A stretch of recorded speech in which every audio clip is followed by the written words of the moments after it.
Bien-aimés frères et sœurs, vous connaîtrez la vérité et la vérité vous affranchira. Ça, c'est pas moi qui le dis, c'est la Bible qui le dit. Mais moi, je vous dis mieux. Vous connaîtrez la vérité historique, notamment celle de vos ancêtres kémites, et vous aurez une vision globale de ce que c'est que la vraie souveraineté politique. J'ajoute, vous reviendrez à la spiritualité africaine ancestrale et vous comprendrez les enjeux de l'indépendance économique. Et pour terminer, vous accepterez votre identité culturelle kémite et vous obtiendrez deux choses. La première, c'est la paix. La seconde, c'est le développement, à une condition. L'unité de toute l'Afrique noire, l'unité de tous les Noirs du monde entier. Otep à tous, bienvenue sur la chaîne des panafricanistes par essence, par conviction et par excellence. Celle des citoyens kémites par nécessité et obligation de combat.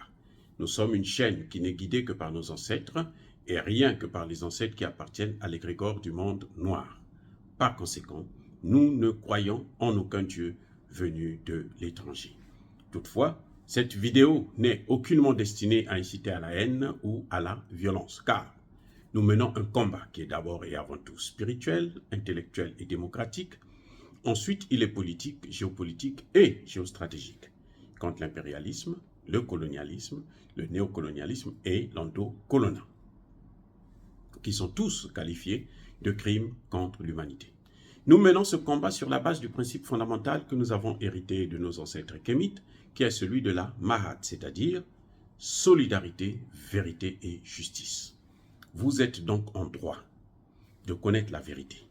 Et nous avons l'obligation de vous dire la vérité, rien que la vérité, afin que justice soit rendue au continent africain. Et ça, c'est notre modeste contribution dans cette noble lutte en faveur de la souveraineté, la dignité, la solidarité et l'unité africaine. Ça, c'est exactement ce que nous appelons le panafricanisme. Bien-aimés frères et sœurs, Alassane Ouattara invite Assimi Goïta en Côte d'Ivoire. Je répète, Alassane Ouattara invite Assimi Goïta en Côte d'Ivoire. Mais pourquoi Alassane Ouattara lui-même, il ne part pas au Mali?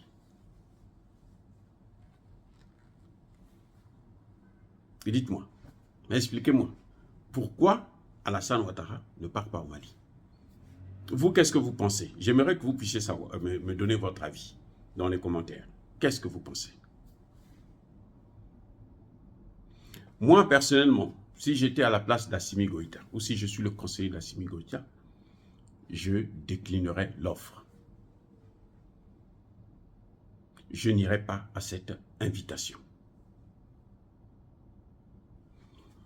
Alassane Ouattara, c'est un tueur.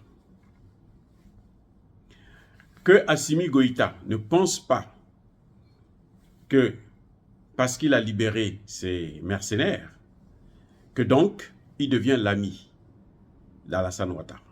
Parce que ce que Assimi Goïta plutôt doit connaître et comprendre, c'est que la France-Afrique ne pardonne pas. Je répète, la France-Afrique ne pardonne pas. La France-Afrique n'a pas d'amis, elle n'a pas d'amitié, elle n'a que des intérêts. Et lorsque vous avez menacé ces intérêts une seule fois, vous devenez l'ennemi de la France-Afrique. Et la France-Afrique, c'est tout un système. La France-Afrique, ce n'est pas Emmanuel Macron seulement. La France-Afrique, c'est Emmanuel Macron en tête et tous les paillassons d'Emmanuel Macron, c'est-à-dire Alassane Ouattara, un peu le Sénégalais Macky Sall.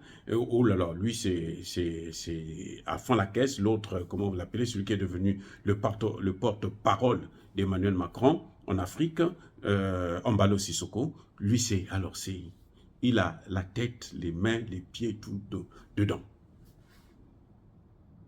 Il est d'ailleurs irrécupérable. Vous pouvez faire ce que vous voulez, il ne va plus jamais changer. Parce qu'il est raté déjà, c'est perdu. Donc, la France-Afrique, comme je venais de le dire, ce n'est pas une personne. C'est toute une équipe qui travaille pour un système. Donc, quand vous avez affaire à un, c'est un pacte diabolique. Un pacte de mercenaires étatiques et de voyous. Et il ne faudrait pas que Assimi Goïta puisse oublier que en Côte d'Ivoire, vous avez une base française, vous avez une base américaine. Et vous avez tous les pays de l'OTAN qui sont là, qui sont représentés. Eh oui. Si Alassane Ouattara veut être sérieux, veut remercier Assimi Goïta, ce qu'il doit faire là, c'est de prendre des gens qui sont poursuivis par la justice malienne, de les livrer au Mali. Je répète, si Assimi Goïta pense que Alassane Ouattara aime le Mali, qu'il demande à Alassane Ouattara de libérer, d'extrader les gens qui sont, je dis bien, poursuivis. Ceux pour lesquels il y a un mandat d'arrêt international contre eux et qui se cachent en Côte d'Ivoire.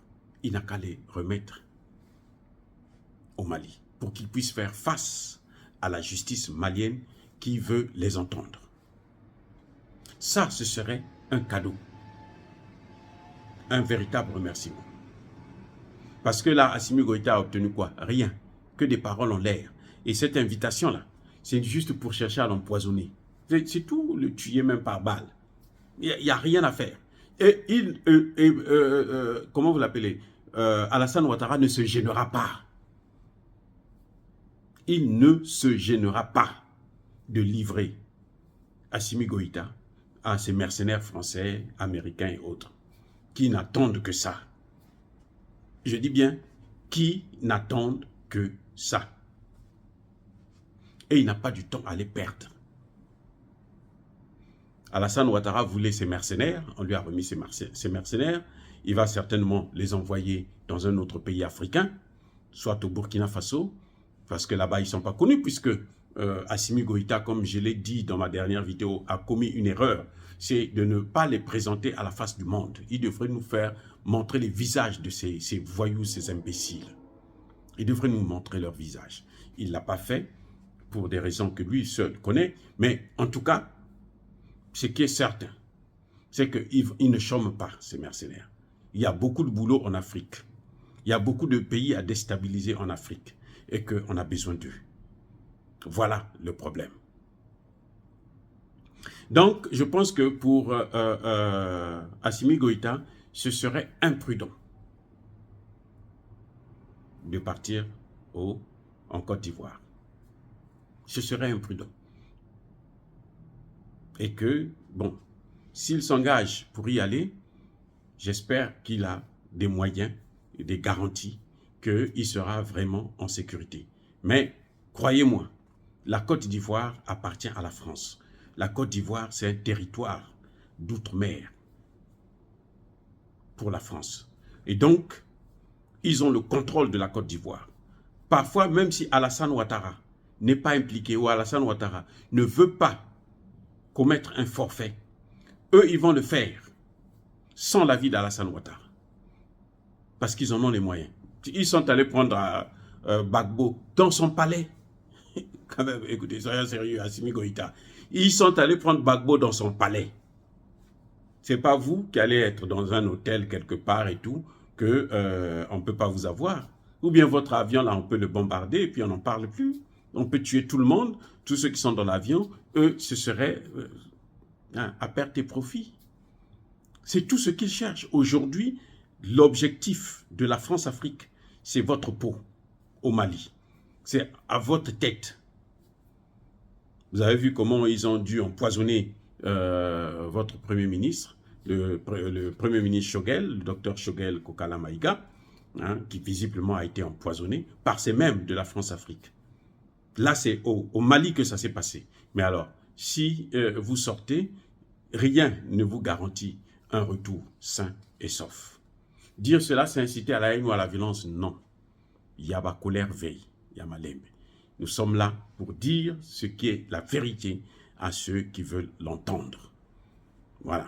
On a été emmené en bateau par ces médias mensonges de la France, RFI, France 24. Maintenant, nous devrons nous-mêmes vous dire la vérité et rien que la vérité. Je persiste et je signe. Soyez bénis par le Dieu des Kémites. Soyez abondamment bénis. Mais que tous ceux qui persécutent le continent africain, tous ceux qui le déstabilisent et le pillent, qu'ils soient noirs ou blancs, qu'ils soient punis, maudits, écrasés, neutralisés par le Dieu des Kémites et par nos ancêtres angélisés. Vive l'Afrique éternelle, j'ai dit et j'assume.